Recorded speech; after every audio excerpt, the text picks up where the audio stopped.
there we go. All right, we're talking with John McGibbon. It's really an interesting date because today is February 29th. Leap year. The leap year, 2012. And John, thanks for coming in today. And I wanted to ask you some questions about growing up in Edmonds. Mhm. So you did the whole chain. Tell me about you went to grade school and high school. Tell me about your earliest memory of school, of being a grade school kid. Well, I guess the earliest memory was my first day because I lived, we lived on Main Street between 5th and 6th. So the grade school was about 2 blocks up the street. What is that, 7th and Main? Yeah. And that was the only day that my mother took me to school because I had to be registered. So she, took me up Main Street, and I had to wear a sou'wester. It was raining. Did not like sou'westers. It didn't fit, and it was down over my forehead, and I had to wear galoshes. So I was not in a particularly good mood. But I got registered, and then after that I went to school on my own, but, walked to school, a very short walk. The only other memory that I have is, I think it was the first week or first week or two, I was kicked out of the first grade. How do you get kicked out of first grade? I was talking when I wasn't supposed to, and so I had to stand in the hall. Really? But I survived, yeah. Yeah. Do you remember some of your teachers in that Oh, first? all of them, yeah. I mean, and so you were in what's now the Francis Anderson Center. That's right. And kids talk about there's ghosts and things like that. I mean, so in grade school, what were some of the activities that kids did in your time that might seem kind of different now? Do you remember any activities? I was going to say they studied, but I'm not sure what you have in mind. Well, did you have field day? Did you have a sport day? Did you have I had recess every day. What did kids do? One in the morning, one in the afternoon. Yeah. Well, they went out on just east of the grade school building. Mm-hmm. Is I guess you could call it a green or a small park where they hold the Edmonds Arts Festival. Yeah. Well, yeah. that's where the kids went out and had recess. Okay. Okay. And was pretty disorganized in those days. They just went out and, found things to Play. do. Well, they kind of played pickup soccer. Uh-huh. And then later when we learned what other sports were all about, played baseball and touch football, and the little kids played marbles. And with the circle around and knock them out and all that jazz? yeah. Oh my.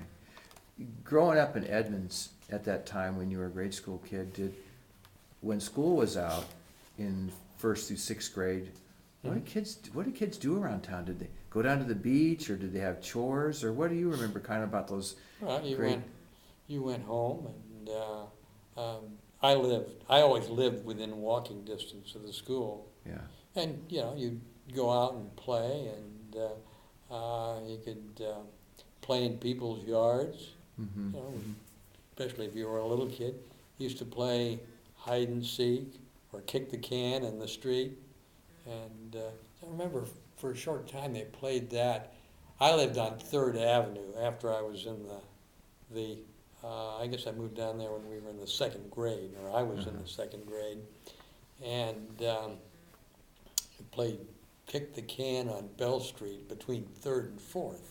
Mm-hmm. And there wasn't much traffic, and when a car came, some kid would yell, "Car," run out of the street. But oh man, and you got kicked out of a class in 1st grade. As you went through the grade school, those years, what are some of the kinds of things that all kids kind of learned in the grade schools that may not be taught anymore? well, I would assume that the same things basically are taught in the schools. You learn handwriting. First thing you learn is the alphabet, really. Yeah. You have to learn that to learn how to read. Yeah. And you learned arithmetic, and it was kind of progressive as you went through the 2nd and 3rd grade. Were you a good student? I got through school. Oh, you didn't. Okay, because your father was an educator. And my mother was a teacher too. That's the double whammy. But that's a good thing. That's a good thing. Mhm. So if you were a young kid growing up in Edmonton, you had school teachers for mom and dad. Mhm. Was that unique for you? I mean, how did that fit in for you? I mean, Well, I don't know that it was unique. I mean, there was any number of other kids who had parents who were school teachers. yeah, yeah. So I never, thought about it as anything unusual. Yeah. I mean, I can remember my third grade teacher was the mother of a classmate of mine, Yeah. and there was another teacher whose son was a little older, but they lived in the area. How big was Edmonds at that time? Do you remember? Oh, at one time, I remember there was a sign at the city limits that said, I think it said population 1,300 or 1,900. I can't swear whether that was the 1930 census or 1940. Oh, wow. But it was a fairly small town, and very compact. Yeah. The city limits were 9th Avenue on the east, the waterfront on the west, Pine Street on the south, and Casper on the north. So if you lived north of Casper, what was that called? It was This called, Meadowdale or it's something called the else? Sticks. This- No, I'm kidding. It was called North Edmonds, Oh, and then Meadowdale was a little farther out. yeah. When you were a young boy growing up, did you guys then, you must have had trunk phone, what do they call it? When you pick up the phone, there'd be other people on the phone. And is There that- was probably some of that, but I don't remember it really. Uh-huh. You're talking about party lines and Party things like lines, that. yeah. Did you remember that at all then? Not really, no. Yeah. Of course, when you're young, you really don't use the phone a heck of a lot. Yeah. But the phone company was local, I do remember that. The office was between 5th and 6th on Main Street. It was just a couple of doors from where I lived until I was in the second grade, and then we moved down to third. So some of the shingle mill and the wood activity was going on It's still going on, that's right. What do you recall about that? I mean, a lot of high school kids in this day and age know almost nothing about, City of Smokestacks was Edmonds, My recollection is that when I was growing up, and I probably remember things from just before World War II on, but there were 2 shingle mills. Now, at one time, there had been more. Yeah, I yeah. think the last one closed down in 1951. Mm-hmm, mm-hmm. And, I guess you'd say it was a major employer in the community. It's a small town. I mean, did they still have whistles and noontime Oh, horns well, they and had stuff big like- log booms out front, and they, in the sound that tugs brought down, and then they pulled the logs into the mill and processed them. They were shingle mills. Uh-huh. So the end product was Yeah. a bundle of shingles. Mm-hmm. Wow, okay. People tell me that occasionally these big log booms that would be brought in sometimes broke loose in storms. And the Probably logs did, would go yeah. all over the countryside Right. and everything like that. In your grade school days, were there any special teachers that you remember, or infamous teachers by name that you can say that, oh boy, that one teacher, were there some teachers that really stand out? The teachers were good. No, I don't know that any really stand out. I remember, actually I remember all of them. Oh, you do? Yeah. Could you name some of those teachers? Like, Sure. who do you recall? Lillian Christofferson. She was the first grade teacher who kicked me out of class. But, For talking too much? well, I don't know about too much. I don't think you had, You didn't have to talk too much, you just by talking, maybe. apparently, yeah. I mean, it's a long time ago. Yeah. But I do remember that incident. And then Frances Anderson, whom the center is named after, Oh, yeah. was a second grade teacher when I started, and Uh-huh. also school principal. Oh, that's right, yeah. Oh, I forgot about that. And there were a number of, the teachers at the grade school level were primarily female. Hmm. I think when I started grade school, there was one male teacher, and he lasted 1 year and then went into the service. I started school in 1941, which would be Oh, 3 yeah. months before Pearl Harbor. Yeah. So that was one reason that there weren't any men teaching in the grade school until after the war. Uh-huh, My sixth grade teacher was male. yeah. So when you finished grade school, did you go right to the high school building then? Well, As a seventh grader, or how'd they do that? what happened was that when I started school, there were 8 grades. And then the student body got too large for the school.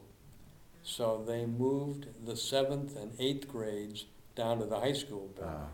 That was, they called it the junior high wing, and that's the part of the high school that was eliminated when they built or renovated the building for the Edmonds Center for the Arts. Oh, well, that 1910 section, Yeah, the original block. right. Yeah, It okay. was in that part of the building where they had the junior high wing for the 7th and 8th grades. Mhm. And then, while I was in the 7th grade, they expanded on and if you look at the Edmonds or the 1930. Anderson Center, you Yeah. can see where the expansion took place. Oh, And the so- Anderson Center, of Yeah. your grade school. Huh, So they added room for the 7th and 8th grades. So when I was in the 8th grade, I went back up to the grade school building, oh, and then I came back down to the high school for 4 grades. yeah, yeah. In those days, Edmonds had 3 grade schools and 1 high school. It was Edmonds School District. So it was, What really were the other simple. 2 grade schools out there? Esperance and Alderwood. Esperance and Alderwood. And that was kind of it. When I talked to people about the origins of the school district, 1 high school, the 3 grade schools. Yep.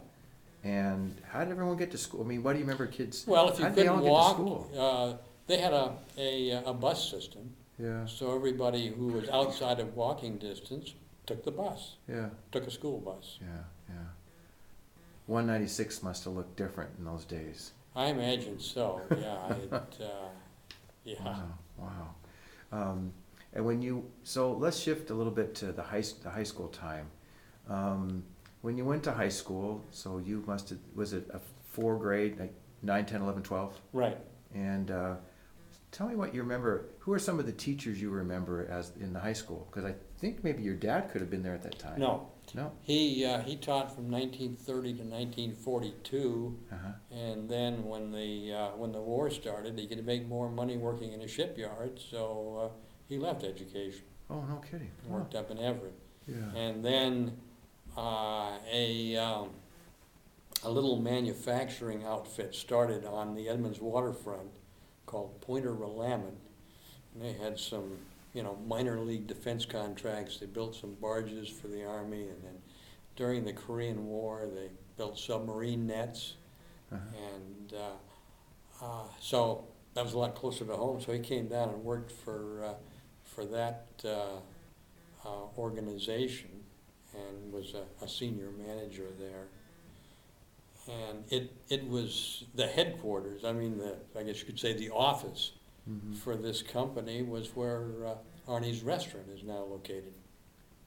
And then somewhere down there, I think it was something called Lafarge and Eggy at some point, and which was in the 50s or 60s. Well, that's later. I don't know, really but- remember that name. Yeah, yeah. As a high school student, a lot of times high school kids here at Edmonds would be, what did kids do in those days, in the summer days? I mean, what were some of the things that you remember high school kids doing? Did they have summer jobs, or, Oh, yeah. and everyone, Sure. what kind of summer jobs did you sometimes have?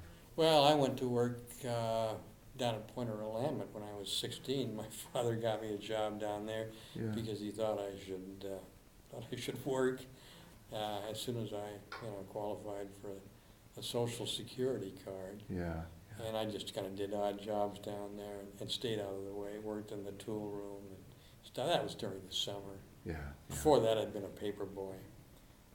For the Sold Tribune? papers for the Seattle Times and PI. Oh, Sold papers on the Edmonds Ferry Dock. oh, you did? Huh? Is that when the San Mateo, was the San Mateo running then at all? Well, occasionally, Yeah. but that was an old small boat. Yeah, So they only brought that in for if they needed an extra boat. yeah.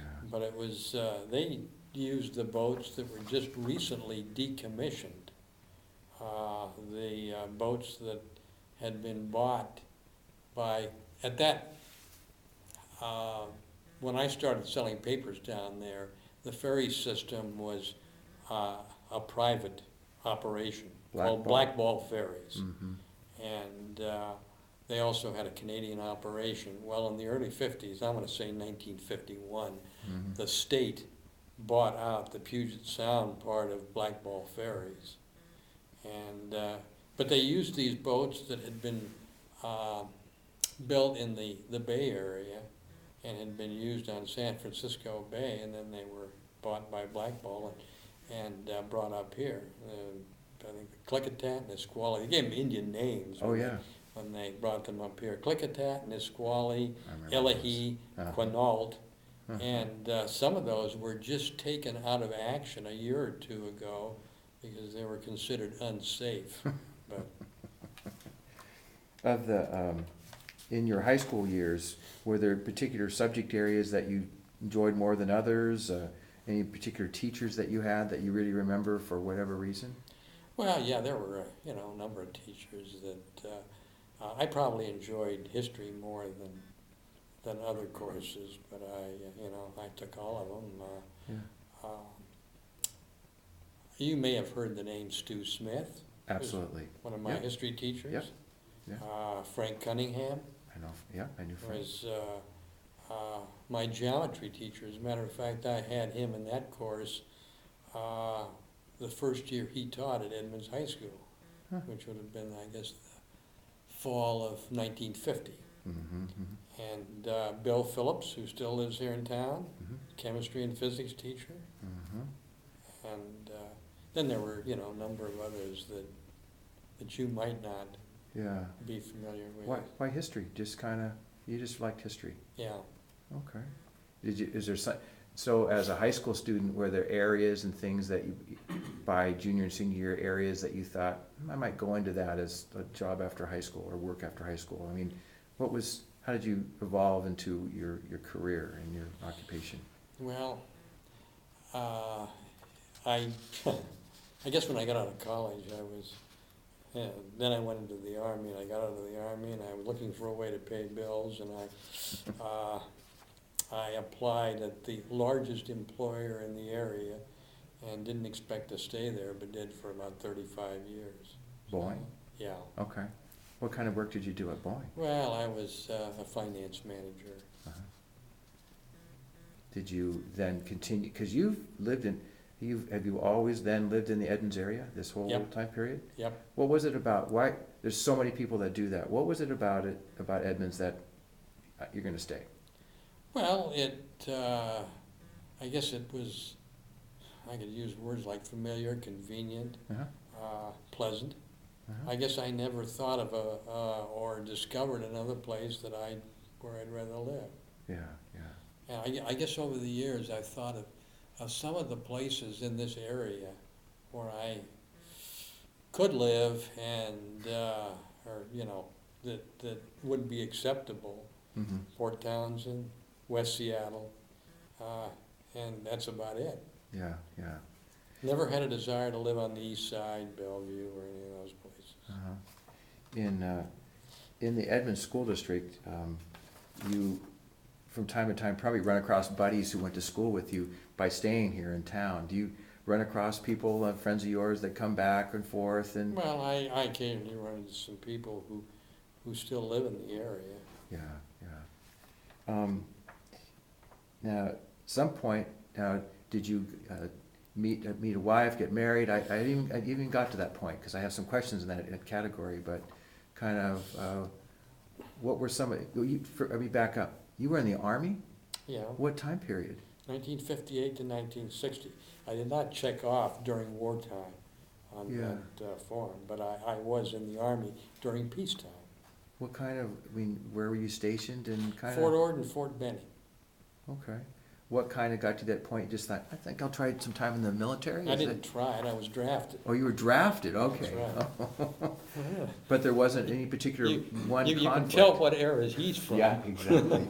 Was there any particular conflict at that time that, we need soldiers, we have to? No, actually, I guess that from World War II until the draft was discontinued, during the Vietnam War, it was a constant thing.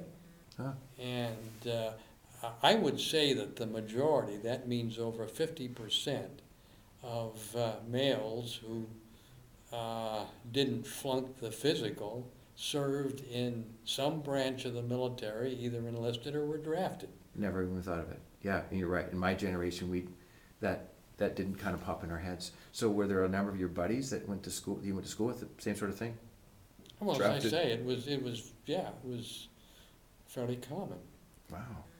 And while you were while you're in the Army, were there particular areas that you found you gravitated toward, or any types of skills and things that, oh, we really need you for this or that? I mean, In the Army, you don't gravitate to places. they put you You there. go where you're told. What were some of the, I mean, other than those two places where those particular stations, were there other stations that you might have been sent to, or, I mean, Oh, you can be sent anywhere. You see, you, well, as I told you before, you go where you're told. Your options can be somewhat limited, yeah, yeah. and so, as I say, Getting back to Edmonds, having been here for so long, for someone who would be brand new to the area, what are some of the kinds of changes that you've watched that an outsider, not a brand new person, really just doesn't have a clue about? I mean, because it's gone through, when you say Pine Street to Casper Street, Mhm. that's a tiny town. And, oh, and then you said Ninth Avenue. What are some of the changes that you have seen, whether it's governmental or real estate or apartments, or what are some of the things that were so noticeable to you, let's say, in your high school years? Did you start noticing changes then, to the growth and? well, I don't know that I was really paying too much attention to what might be changing. It was obvious that the area was growing. Yeah. I mean, when I started school, Edmonds was the only incorporated town in School District 15. Yeah. And a few years after I graduated, there was Molly Terrace, Linwood, and there was a steady growth of the number of schools in the district. Mhm. I like to tell, a lot of people nowadays will talk about how quaint and charming Edmonds is. Mhm. And I like to tell people that I lived here before it was quaint and charming, although it was a very pleasant community. But I Uh-huh. guess maybe, while you're living in a pleasant community, you kind of take that for granted. Did you feel, so you didn't necessarily feel it was so quaint and charming at the time? Those words never occurred to me when I was growing up. It was more of a working class and industrial town than it is now. So, because there was some sawmill Well, operations? you talk about the and sawmills, and then the, refinery? there were a number of boathouses on Yeah. the waterfront in the 40s and I guess early to mid-50s. Were they, did they hire more than a few people that worked in those outfits? I mean, were they pretty steady employers? I mean, Well, yeah, they had because in those days, people didn't own boats as a rule. So if they wanted to go out and fish, they would rent a boat on a waterfront. I'm sure that was the case in any number of waterfront communities. And so you had in downtown Edmonds, I don't know, maybe 4 or 5 boathouses or on the waterfront. like Andy's Boathouse, where Yeah, that Andy's little Boathouse. contraption would go out there, and when people would wave, and then I don't know how that operated, but this thing would pull them up pull the Well, boat yeah. up out of the, Yeah, so, yeah, it was kind of like ways or whatever. It was a track that went down into the water with kind of a platform on it that moved down, and then they would take the boat down, and then when it came in, the boat would just come in on the water and attach itself to this platform, get Yeah. on it, and, tie a rope around one of the poles that was attached to the platform, get pulled up. Coach Rowe, the football coach, in your day at the high school used to talk about the fish runs were quite a bit different then. Do you remember hearing kids talk about the fish runs? It's like a lot more salmon apparently, and Well, it could be, of course. Fishing derbies were kind of a big thing in the summer when I was growing up. did you go to some of those? Or? No, we weren't fishermen. Yeah. I mean, they would have contests over a period of time, Yeah. and at the end of the contest, whoever had brought in the biggest salmon would win some kind of prize. Yeah. Yeah. Were you involved in any sports or things around town growing up?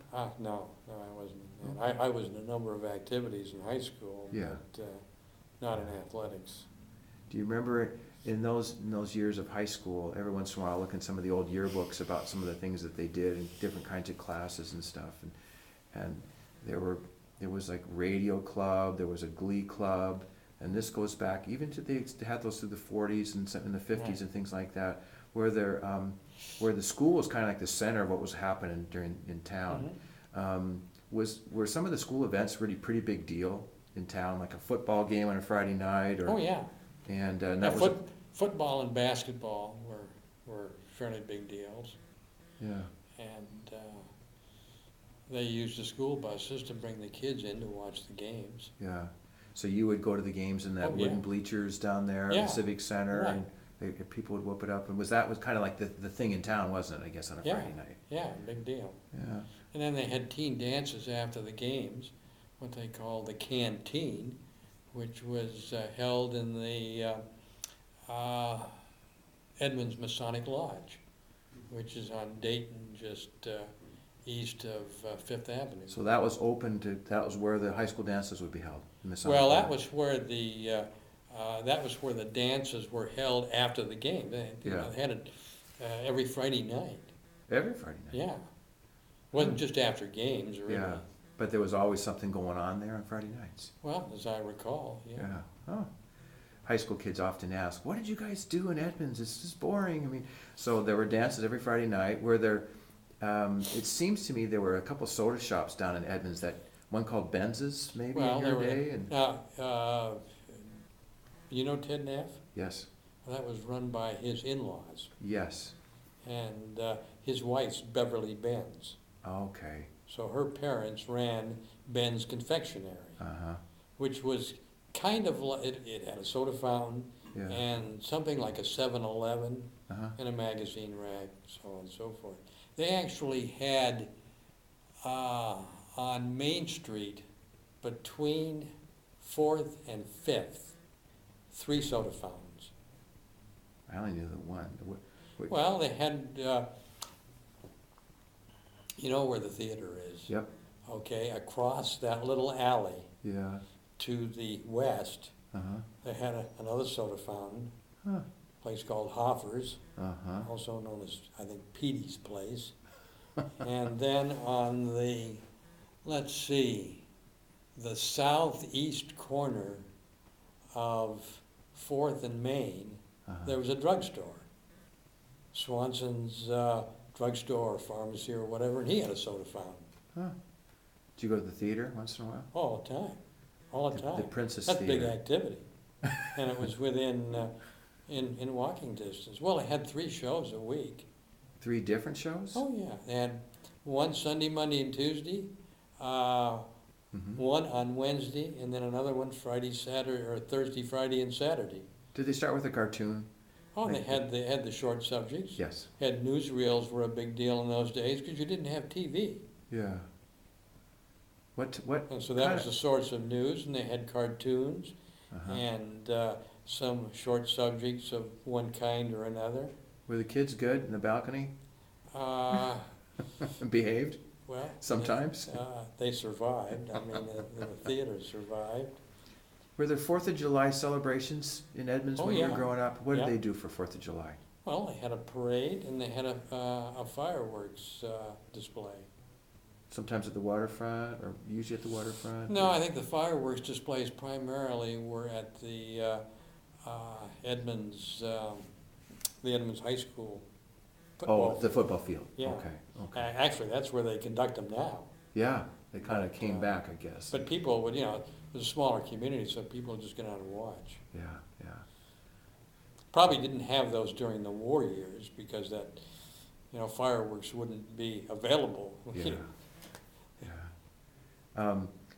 So with with the growth in downtown, what were some of the other businesses? I know a little bit about the Yost building, or which was Milltown. What became Old Milltown. Was that kind of a hopping place when you were growing up? I mean, there was, I think, buses. Well, would it had a come and number go. of activities Yeah, because it was the bus barn yeah. for a bus line that serviced the suburbs north of Seattle. Uh-huh. And they had a garage there, and an automobile agency, and a gas station. And a lot of churches in downtown Edmonds. And I mean, Well, it there were seemed like, several, yeah. yeah, I was trying to think of all the different structures and buildings. When you look at old pictures of Edmonds, there Well, are they, the Main Street businesses, but there were lots of individual churches. well, they and- had the Hughes Memorial Methodist Church, Yeah, which was, I guess you could say, the biggest Protestant church in town. And that was, located on Fifth Avenue, corner of Fifth and Dayton.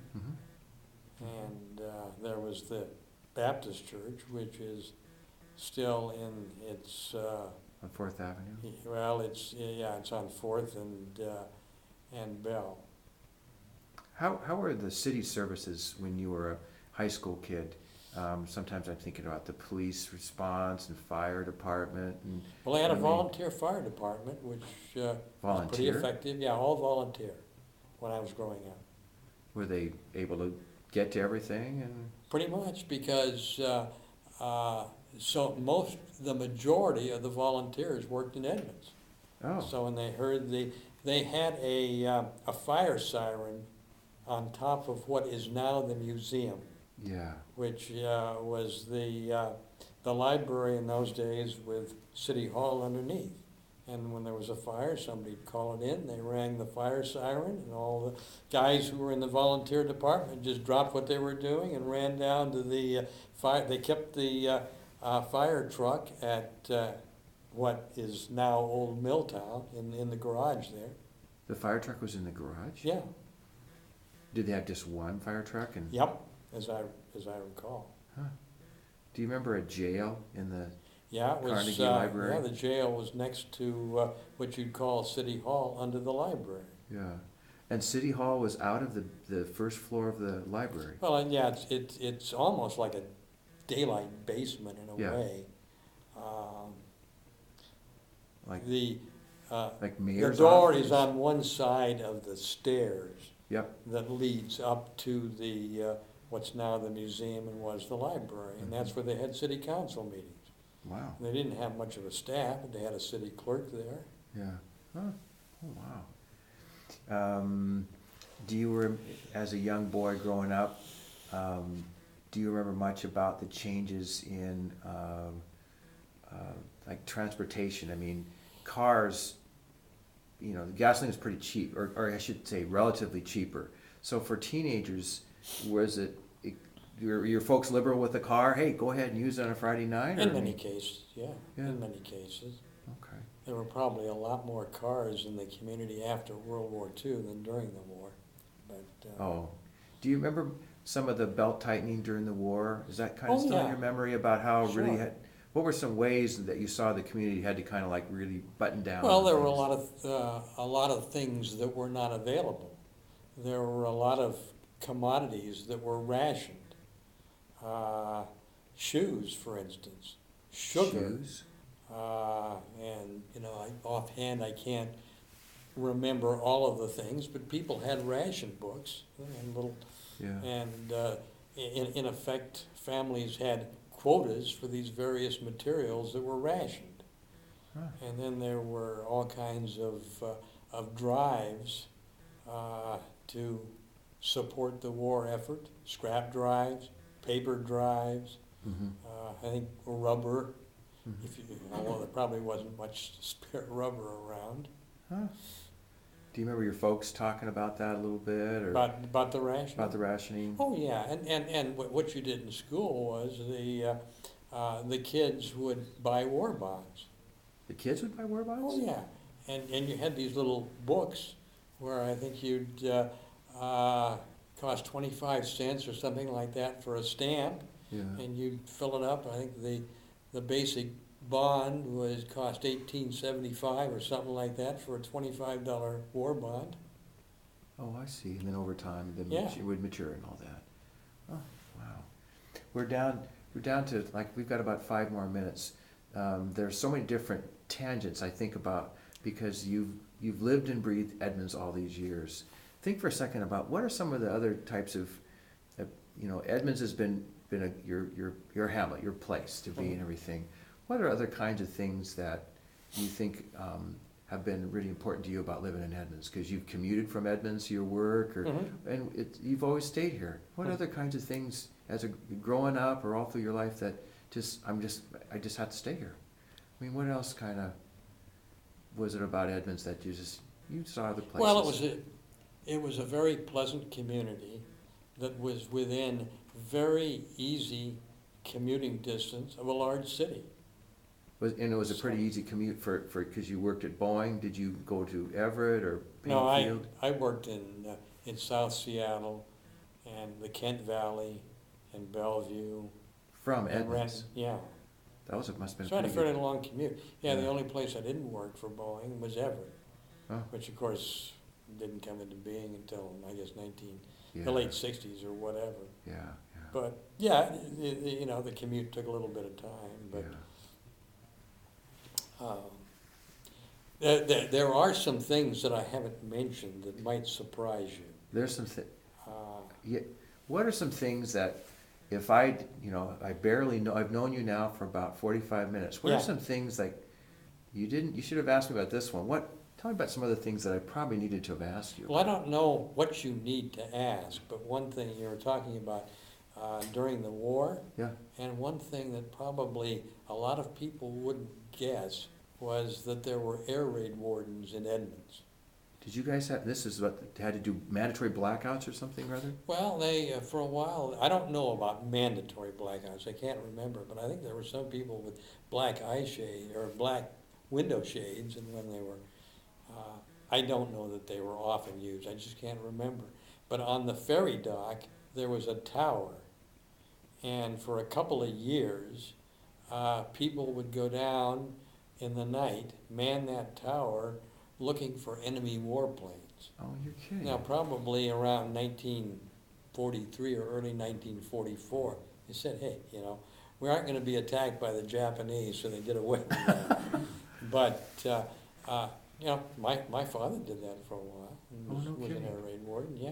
Another thing was that right after Pearl Harbor, people really didn't know what was going to happen. I mean, it was Yeah. kind of a shock. Yeah. And there were some stories about how the Japanese might invade the West Coast Yeah. because, they had destroyed our battleship fleet at Pearl Harbor, Yeah. and we had no idea what their plans were or their capability, what was going to Yeah. stop them from coming to the West Coast. Life magazine read or had a pictorial essay in the early 40s. We had Life magazines from the time the magazine was founded in our Yeah. basement. So I go down there as a kid, in the 40s and read all this stuff. Oh. And I ran across one issue, probably came out in early 1942, like in January, Yeah. which showed an artist's representation of a Japanese attack on Los Angeles. And I remember one of the frames showed a tank coming down what was supposed to be a street in Los Angeles, and a guy popped out of the turret and shot a gas station attendant. Now, I meant, that was one of the reasons, possibly, that they had the internment of Yeah. Japanese Americans on the West Coast. That Yeah. people were really afraid. Yeah. And the government panicked and so on and so forth. But anyway, right after Pearl Harbor, probably through, well, I don't know, halfway through 1942 or whatever, for several months, a home guard was organized in Edmonds. Really? And all of the males, they got blue coveralls Uh-huh. and as uniforms, and a lot of them had hunting rifles, and they would go down in the middle of Edmonds and do close order drill in front of what's now the museum, in that block between You mean march on Main the and street Beck. and practice Yeah, right, and doing everything? right. They were preparing Getting ready. themselves for an invasion. Yeah. Now, after just a few months, it was obvious there wasn't gonna be one, and many of the people in the Home Guard then ended up in the service. My father was, I guess he was probably in his mid-30s, but he was one of the officers. It was organized like a company, Yeah, yeah. and it had a company commander and platoon leaders and so But, on and and if so called forth. upon, they were there. Yeah, right. Jeez. We, Yeah, you got a few more minutes. so, that one must have been sort of startling, I mean, to not necessarily know, I mean, here are the adults practicing Yeah. for something like that. How did that fit with you, I mean, as a young person? Well, at the age of 6 or 7, I really didn't understand much Yeah. of what was going on. Yeah, yeah, wow. I can remember on December 7th, 1941, for some reason it sticks in my mind, my father coming, I don't know where he'd been, but he walked in the front door of our house on Main Street we rented a house at that time between 5th and 6th, and he opened the door, and the sun kind of was at his back, and I heard him telling my mother, "The Japanese have attacked us." I had no idea what that meant. And you remember? But I do remember him saying that. Wow. Holy cow, it must have been a buzz with the kids in the neighborhood and Well, families. the kids didn't understand Yeah, what the hell was going on, wow, at least for a while. yeah, yeah. Probably by 1943, people my age did have some idea of what was going on. Yeah. And, Oh, boy. there were radio reports and newsreels, and it was Yeah. all over the newspaper, and you kind of, magazines. Figured it out after time. Got an idea of what was happening, even if you didn't fully understand it. Yeah. Well, John, I want to thank you so much. The more I talk with you, the more I think there's other things I didn't get a chance to, but this is really, really fun, and I've so much enjoyed talking with you, and thank you Sure, so sure. much for doing this. Pleasure. All right. I enjoyed listening. Yeah, absolutely, yeah.